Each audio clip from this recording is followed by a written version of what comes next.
મોદી સરકાર 3.0માં ત્રીજી વખત એનએસએ તરીકે અજીત ડોભાલની નિયુક્તિ કરવામાં આવી છે। આ સાથે જ પીકે મિશ્રાને પણ પીએમના મુખ્ય સચિવ તરીકે કાર્યરત રહેવા માટે નિર્દેશ કરવામાં આવ્યા છે।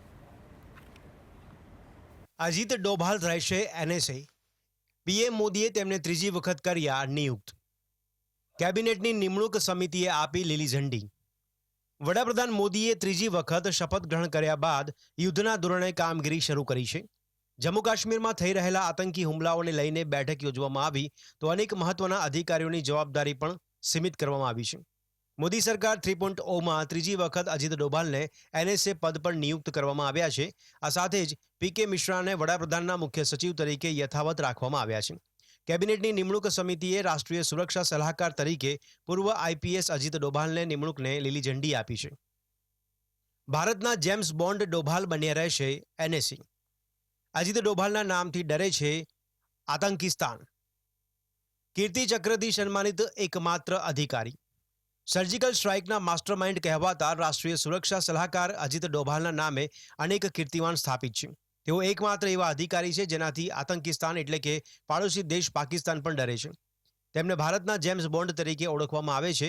તેઓ પાકિસ્તાનના લાહોરમાં ભારતની રક્ષા માટે 7 વર્ષ સુધી મુસ્લિમ બનીને રહ્યા હતા। તે ભારતના એવા એકમાત્ર નાગરિક છે જેણે સૈન્ય સન્માન કીર્તિ ચક્રથી સન્માનિત કરવામાં આવ્યા છે। આ સન્માન મેળવનાર તેઓ પહેલા પોલીસ અધિકારી છે। કેબિનેટ મંત્રીનો દરજ્જો ધરાવે છે ડોભાલ। ડોભાલ ડાયરેક્ટ પીએમને કરે છે રિપોર્ટ। એનએસએ અજીત ડોભાલની નિમણૂક વડાપ્રધાનના કાર્યકાળ સાથે અથવા આગળના આદેશો સુધી સીમિત રહેશે। તેમના કાર્યકાળ દરમિયાન તેમને કેબિનેટ મંત્રીનો દરજ્જો આપવામાં આવ્યો છે।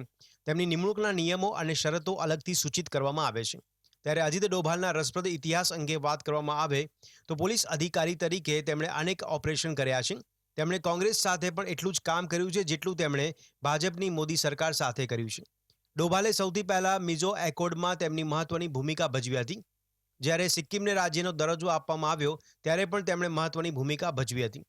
વર્ષ 1984ના રમખાણો વખતે તેઓ પાકિસ્તાનમાં હતા। તેઓ ત્યાં જાસૂસ તરીકે કામ કરતા હતા। 1988માં જ્યારે ઓપરેશન બ્લેક થંડર થયું ત્યારે તેમણે ખૂબ જ મહત્વની ભૂમિકા ભજવી હતી। કહેવાય છે કે તેઓ 3 મહિના સુધી પાકિસ્તાની એજન્ટ બનીને આતંકવાદીઓ સાથે સુવર્ણ મંદિરમાં છુપાયા હતા। પાકિસ્તાનમાં રહી આતંકીઓને આપી માત। કોંગ્રેસ ભાજપના ફેવરેટ છે ડોભાલ। જમ્મુ કાશ્મીરમાં આતંકવાદનો સફાયો કરવામાં પણ તેમણે અનેક મહત્વની ભૂમિકા ભજવી છે। આની સાથે જ ડોભાલે વર્ષ 1999માં કંદહાર પ્લેન હાઇજેકમાં પણ મહત્વની ભૂમિકા ભજવી હતી। ડોભાલે આતંકવાદીઓ સાથે વાતચીત કરી તમામ મુસાફરોને મુક્ત કરાવ્યા હતા। કંદહાર પ્લેન હાઇજેક સમયે કેન્દ્રમાં પૂર્વ વડાપ્રધાન અટલ બિહારી વાજપેયીની સરકાર હતી। જોવા જઈએ તો અજીત ડોભાલ કોઈ પાર્ટી કે નેતા સાથે જોડાયેલા નથી। તેઓ માત્ર દેશને સમર્પિત છે। સરકાર કોઈપણ પાર્ટીની રહે તેઓ દેશ માટે સદૈવ કાર્યરત રહે છે। Bureau report, GSTV।